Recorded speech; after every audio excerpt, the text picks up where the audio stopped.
ಡಿಕೆಶಿ ಶ್ರಮ ಹಾಕಿದ್ದಾರೆ, ಪ್ರತಿಫಲ ಸಿಗತ್ತೆ. ಅಶ್ವವೇಗ ನ್ಯೂಸ್ಗೆ ಉದಯ್ ಕದಲೂರು ಅವರು ಈ ಒಂದು ಹೇಳಿಕೆಯನ್ನ ಕೊಟ್ಟಿದ್ದಾರೆ. ಹೈಕಮಾಂಡ್ ಹೇಳಿದಾಗ ಡಿಕೆಶಿ ಸಿಎಂ ಆಗ್ತಾರೆ,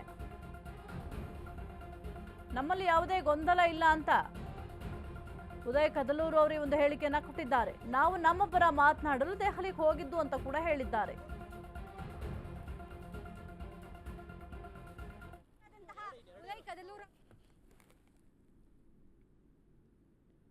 ಒಂದು ಹಂತಕ್ಕೆ ಗೊಂದಲಗಳಿತ್ತು ಅನ್ನುವಂತಹದ್ದು ಮೇಲ್ನೋಟಕ್ಕೆ ಬಹಿರಂಗವಾಗಿತ್ತು. ಅದನ್ನ ವಿಪಕ್ಷಗಳು ಹೇಳ್ತಾ ಇದ್ರು, ಒಂದು ಕಡೆ ಶಾಸಕರುಗಳು ದೆಹಲಿಗೆ ಹೋಗಿದ್ದು ಎಲ್ಲವೂ ಕೂಡ ಸೇರ್ಕೊಂಡು ಕಾಂಗ್ರೆಸ್ ನಲ್ಲಿ ಗೊಂದಲ ಇತ್ತು ಅನ್ನೋದು ಸೃಷ್ಟಿಯಾಗಿತ್ತು. ಈಗ ಎರಡನೇ ಬಾರಿ ಡಿಸಿಎಂ ಮನೆಗೆ ಸಿಎಂ ಬಂದು ಬ್ರೇಕ್ಫಾಸ್ಟ್ ಅನ್ನ ಮಾಡಿದ್ದಾರೆ.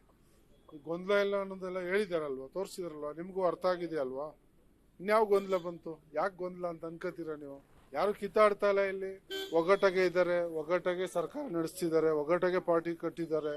ಸೊ ಮುಂದೇನು ಕಟ್ಕೊಂಡು ಹೋಗ್ತಾರೆ, ಮುಂದೇನು ನಾವು ಅಧಿಕಾರಕ್ಕೆ ಬರ್ತೀವಿ. ರಾಜಕೀಯದಲ್ಲಿ ಕಿತ್ತಾಟ ಅನ್ನೋದೇ ಬೇಡ ಸರ್. ಒಂದು ಹಂತಕ್ಕೆ ಒಂದು ಬಣ ದೆಹಲಿಗೆ ಹೋಯ್ತು ಅಂತಂದ್ರೆ ಅದೇ ಗೊಂದಲ ಅನ್ನುವಂಥದ್ದನ್ನು ಸೃಷ್ಟಿಯಾಗಿತ್ತು. ಬಣ ಹೋಯ್ತು ಅಂದ್ರೆ ಈಗ ಕೆಲವರು ನಾವೆಲ್ಲ ಒಂದ್ ಫಸ್ಟ್ ಟೈಮರ್ಸ್ ತುಂಬಾ ಜನ ಗೆದ್ದಿದೀವಿ. ನಾವು ಏನೋ ಒಂದ್ ವೇಳೆ ಕ್ಯಾಬಿನೆಟ್ ಎಕ್ಸ್ಪೆನ್ಷನ್ ಆದ್ರೆ ಎಲ್ಲ ಯಂಗ್ಸ್ಟರ್ಗೂ ಸ್ವಲ್ಪ ಅವಕಾಶ ಕೊಡಿ ಅಂತ ಕೇಳಬೇಕು ಅಂತ ನಾವು ಹೋಗಿದ್ವಿ.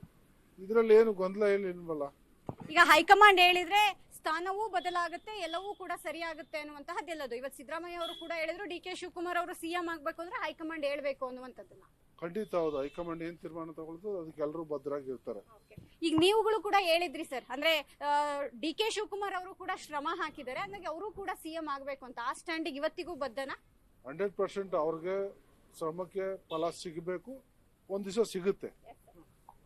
ಇದಿಷ್ಟು ಉದಯ್ ಕದಲೂರ ಅವರ ಮಾತು. ಕ್ಯಾಮರಾಮನ್ ಗಂಗಾಧರ್ ಜೊತೆ ದೀಪಕ್ ಕುಕ್ವಾಡ, ಅಶ್ವವೇಗ ನ್ಯೂಸ್, ಬೆಂಗಳೂರು.